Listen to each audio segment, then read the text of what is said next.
Channel को subscribe कर लें और घंटी को भी बजा दीजिएगा।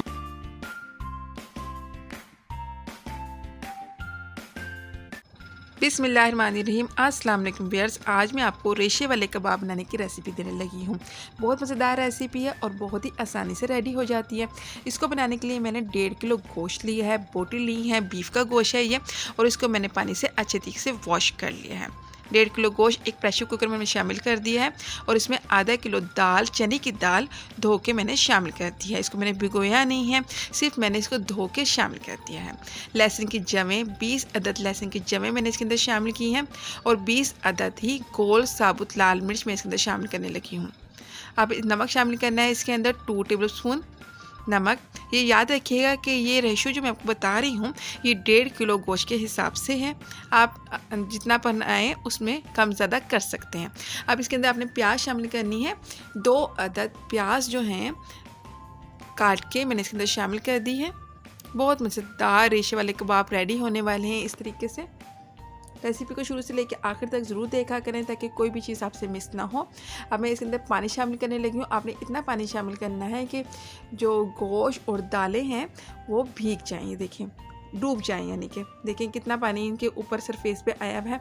आप इसमें कवर कर दें प्रेशर कुकर को और तकरीबन 20 मिनट तक आपने इसको चलाना है। 20 मिनट के लिए मैंने इसको चूल्हे पर रख दिया है।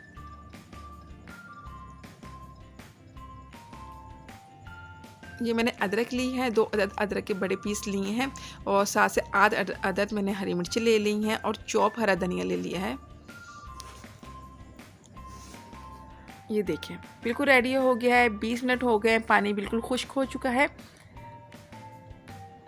अब आपने क्या करना है कि इसको किसी मिक्सिंग मशीन में डाल के या चॉपर में डाल के आपने इसको चॉप कर लेना है। और अदरक हरी मिर्ची जो हमने ली थी वो भी हम चॉप कर लेंगे और इसके अंदर शामिल कर देंगे अदरक, हरी मिर्ची और हरा धनिया। अब इसके अंदर हम शामिल करेंगे गरम मसाला। 1 टेबलस्पून गरम मसाला इसमें शामिल करना है। इसका लिंक आपको डिस्क्रिप्शन में मिल जाएगा। बहुत अच्छी गरम मसाले की रेसिपी मेरे चैनल पर मौजूद है, बना के रखें, बहुत सी चीज़ों में इस्तेमाल होता है। इसको अच्छी तरीके से मिक्स कर लें। बहुत मज़ेदार बीफ कबाब रेडी होने वाले हैं। इस तरीके से आपने इसकी जो है ना इसको शेप दे लेनी है। कबाबों को इस तरीके से शेप दे लें। तमाम कबाब इस तरीके से रेडी करके रखें। इतने बैटर में तकरीबन जो है 50 कबाब रेडी हो जाते हैं।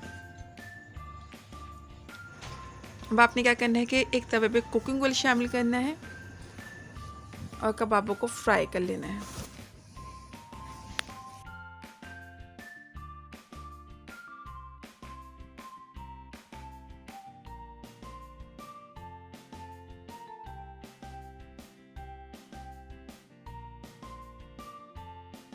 इसी तरीके से कबाब इस पे शामिल करते जाएं और उसको साइड पे करते चले जाएं।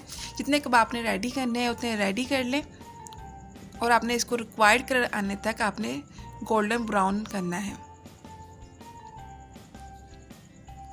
3 से 4 मिनट लगेंगे और इसका कलर जो है गोल्डन ब्राउन हो जाएगा। हल्की आंच पे आपने इसको फ्राई करना है, बिल्कुल भी तेज़ आंच पे इसको फ्राई ना कीजिएगा। देखें कितना प्यारा सा इसका कलर रेडी हुआ है और इसका जायका तो बहुत ही मज़ेदार है। रेसिपी पसंद आए तो लाइक ज़रूर कीजिएगा, एक अच्छा सा कमेंट ज़रूर कर दीजिएगा। मिलते हैं एक और नई रेसिपी के साथ। शुक्रिया, अल्लाह हाफिज़।